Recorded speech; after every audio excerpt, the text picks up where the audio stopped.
உணவை வீணடிக்காதீர்கள்.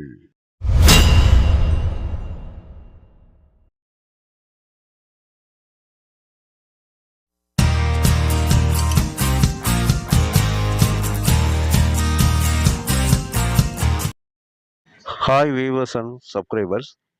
ஸ்கூலுக்கும் ஆஃபீஸுக்கும் லஞ்சுக்கு என்ன சாப்பாடு செஞ்சு கொடுக்கலாம் அப்படின்னு ஒரு யோசனையாக இருக்கா? இந்த மாதிரி நீங்கள் பன்னீரில் சூப்பரான டெலிஷியஸான ஒரு பன்னீர் சாதம் செஞ்சு கொடுங்க. இது செய்கிறதுக்கு முன்னாடி நம்ம சேனலை சப்ஸ்கிரைபர் பண்ணிக்கங்க, பக்கத்தில் இருக்க பெல்லைக்கான ப்ரெஸ் பண்ணிக்கோங்க.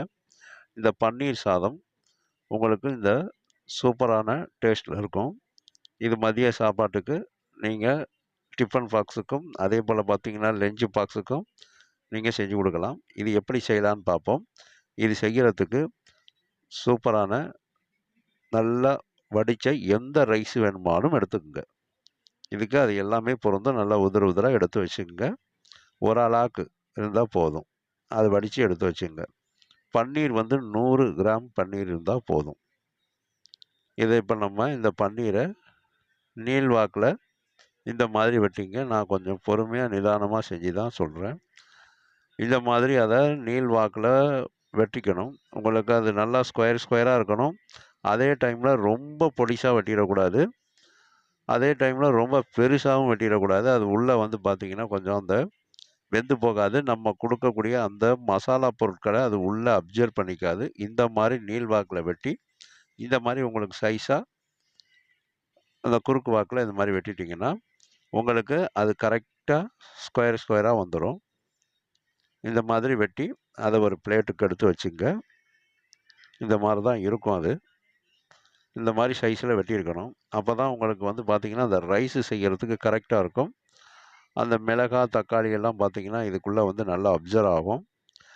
இந்த மாதிரி வெட்டி அதை நீங்கள் ஒரு பிளேட்டுக்கு மாற்றி எடுத்து வச்சுக்கோங்க. இந்த மாதிரி மாற்றி எடுத்து வச்சுருங்க. ஒரே மாதிரி வெட்டிக்குங்க.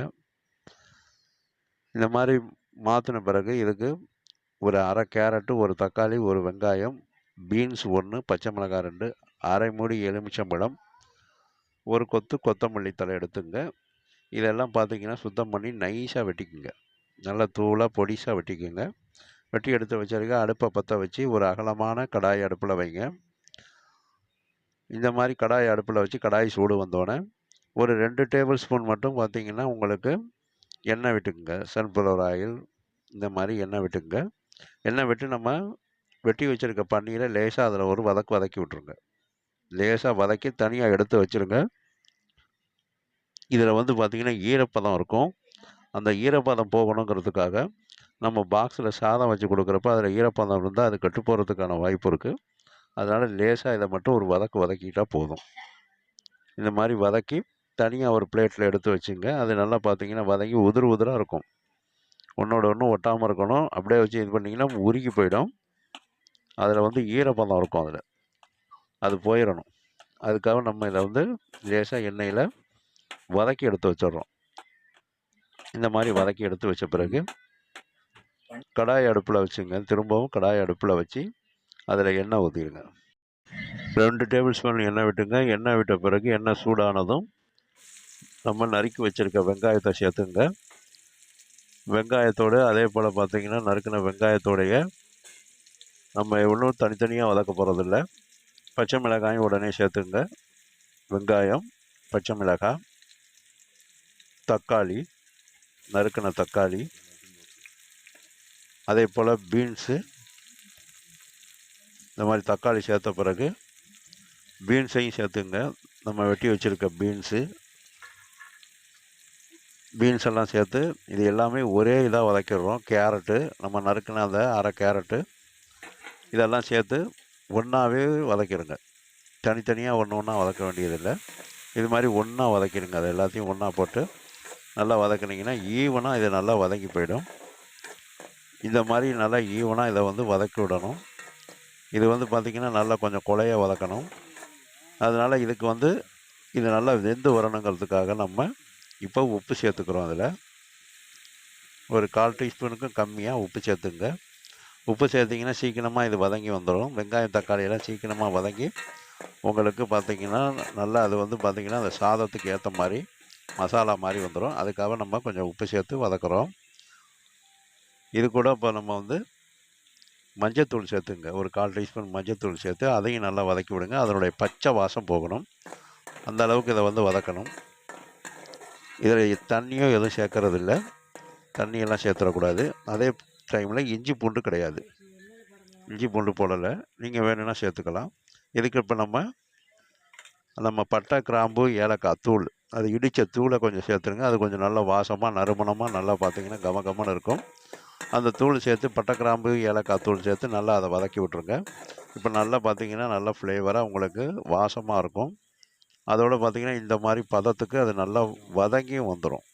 நல்லா வதங்கி வந்துடும். இப்போ கொத்தமல்லி தழை சேர்த்து இந்த கொத்தமல்லி தழையை நல்லா இது மாதிரி வதக்கி விடுங்க.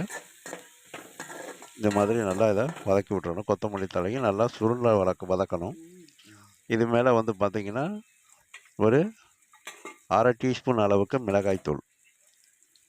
மிளகாய்த்தூள் சேர்த்து அந்த மிளகாய்த்தூளையும் நல்லா பச்சை நறுமணம் போகிற அளவுக்கு வதக்கி விட்டுடுங்க. இப்போ வதக்கி விட்ட பிறகு நம்ம உதிராக வடித்து வச்சுருக்க சாதம், அந்த சாதத்தை இதில் எடுத்து அப்படியே மேலே தூவி விட்டுருங்க. தூவி விட்டு நல்லா பிரட்டி விடணும். நீங்கள் எந்த அரிசியாக இருந்தாலும் இதுக்கு பயன்படுத்திக்கலாம். இந்த அரிசி தான் இல்லை, உங்கள்கிட்ட என்ன அரிசி இருக்கோ அதே போல் வடித்த சாதம், மீந்து போன சாதத்தெல்லாம் கூட இந்த மாதிரி செய்யலாம். நீங்கள் வடித்த சாதத்தை இது மாதிரி வடித்து உதிராக எடுத்து வச்சுங்க. அதை இப்போ நம்ம அதை சேர்த்துக்கிறோம். எந்த அரிசியாக இருந்தாலும் பரவாயில்ல, இந்த அரிசி தானே அதில் கிடையாது. இந்த சாதத்தை சேர்த்து இதை நல்லா வந்து மிக்ஸ் பண்ணி விடுங்க. இந்த வெங்காயம், தக்காளி, அதே போல் பார்த்திங்கன்னா மிளகாய்த்தூள், பட்டைக்கிராம்பு, இந்த ஏலக்காயெலாம் இடித்த தூளெல்லாம் சேர்த்து நல்லா இதை வந்து நல்லா வதக்கி விட்ருங்க. நல்லா பிரட்டி விட்டுறணும். இதில் அந்த அளவுக்கு தான் எண்ணெய் இருக்கணும். ரொம்ப எண்ணெயாக இருக்கக்கூடாது. சொல்லுன்னு எண்ணெயெல்லாம் இருக்கக்கூடாது. இப்போ நம்ம வதக்கி வச்சுருக்க பன்னீர் எடுத்து அந்த சாதத்து மேலே தூவி விட்டுடுங்க. அப்படியே தூவுங்க அது மேலே. இப்போ நம்ம வந்து வதக்கி வச்சுருக்கோம். இப்போ நம்ம அந்த ரைஸோடு சேர்த்து அதை நல்லா பிரட்டும் போது அந்த மிளகாய்த்தூளுடைய காரம், அதே போல் பார்த்திங்கன்னா பட்டைக்கிராம்பு இதோட வாசம், அந்த வெங்காயம், தக்காளி இதனுடைய அம்சம்லாம் எல்லாம் உள்ளே வந்து பார்த்திங்கன்னா இந்த பன்னீரும் சேர்ந்து உள்ளே உறிஞ்சிக்கும். இப்போ உங்களுக்கு அதனால் அது நல்லா டேஸ்ட்டாக இருக்கும். இப்போ இந்த மாதிரி நல்லா அதை பிரட்டி விட்ருங்க. பன்னீரை போட்டு நல்லா மிக்ஸ் பண்ணி விட்ருங்க. ஸ்லோ ஃப்ளேமில் வச்சுங்க, ஹை ஃப்ளேம் வைக்காதீங்க. இது ஸ்லோ ஃப்ளேமில் வச்சு செய்யுங்க. உங்களுக்கு அந்த இந்த மாதிரி நல்லா மிக்ஸ் பண்ண பிறகு ஜீரகத்தூள் ஒரு 1/4 டீஸ்பூனும், மிளகுத்தூள் ஒரு 1/4 டீஸ்பூனும் சேர்த்துங்க. சேர்த்து இதை நல்லா இப்போ நல்லா இன்னும் பிரட்டி விடணும். இதுக்கு வந்து பார்த்திங்கன்னா கரம் மசாலா ஒரு 1/4 டீஸ்பூன், கரம் மசாலா ஒரு 1/4 டீஸ்பூன், ஜீரகம், மிளகு, கரம் மசாலா 1/4 டீஸ்பூன் போட்டுங்க. போட்டு இதை நல்லா மிக்ஸ் பண்ணுறதுக்கு முன்னாடி லேசாக அது மேலே உப்பு தூவிக்குங்க. 3 முறை வந்து நான் உப்பு போட்டிருப்பேன். டேஸ்ட் பண்ணி பார்த்து போட்டிருப்பேன். இந்த மாதிரி நல்லா மிக்ஸ் பண்ணி இந்த பன்னீருக்கு தேவையான உப்பை லேசாக தூவி விட்டு பரட்டுனீங்கன்னா இன்னும் நல்லா டேஸ்ட்டாக இருக்கும்.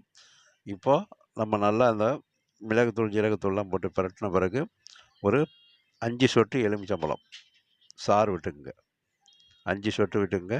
ரொம்ப விட்டிங்கன்னா புளி சாதம் அப்படி லெமன் சாதம் மாதிரி ஆகிடும். இப்போ விட்டு நல்லா அதை மிக்ஸ் பண்ணி விட்டுருங்க.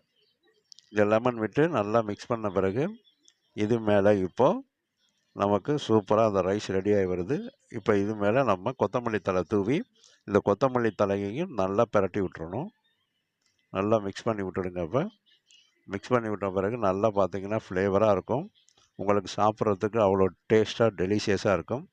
காலையில் இது உடனே நம்ம செஞ்சிடலாம். சாதம் மட்டும் வடித்தா போதும். இப்போ ஸ்கூலுக்கு, ஆஃபீஸ்க்கெலாம் டக்குன்னு செஞ்சு கொடுத்துடலாம். நீங்கள் வேலைக்கு போகிறீங்கன்னா கூட செஞ்சு எடுத்துகிட்டு போயிடலாம். இதுக்கு ஊறுகாய் அது மாதிரி பார்த்திங்கன்னா குருமா, சாம்பார் சாதம், சட்னி இதெல்லாம் இதுக்கு வந்து நல்லா டேஸ்ட்டாக இருக்கும். இந்த மாதிரி நல்லா உதிராக வந்துடும். அந்த சாதம் நல்லா பிரண்டு உதிராக வந்துடும். இப்போ நம்ம வேர்க்கடலை வந்து பார்த்திங்கன்னா வறுத்த வேர்க்கடலையை தோல் நீக்கி எடுத்து வச்சுருக்கோம்.